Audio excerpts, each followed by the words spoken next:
So at some point in its life, that thing has been broken and fixed somehow. I think it's a soldering iron or something that was supposed to repair the fractures in it here, but obviously that didn't take. So the joys of living near an airport.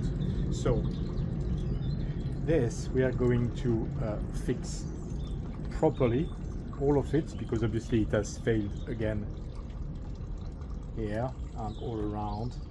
We're going to fix properly and then give a nice overall finish so that it looks as it's supposed to look, new. So here is the plan. As obviously the previous owner has tried to repair the fender with a soldering iron, it really damaged the plastic where the fracture was. So seen from the side, it looks a little bit like that. My plan is to encase the plastic with epoxy, putting epoxy on both sides and then working it through the break. Then to Dremel it, sand it down as smooth as I can.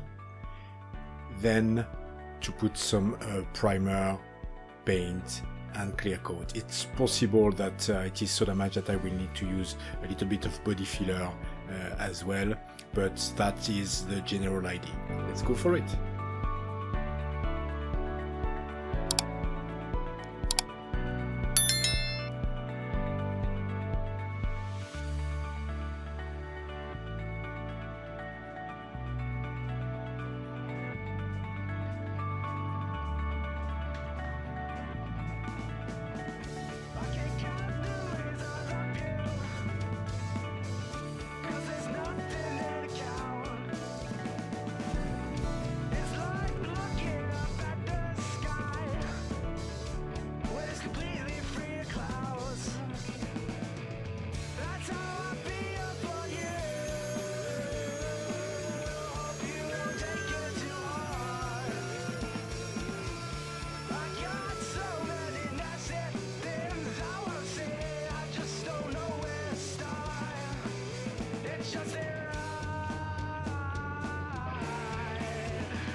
Okay guys, that's it for today. More to come very soon, and in between, don't forget, on the road, behave like grown-ups. Stay safe. See you soon.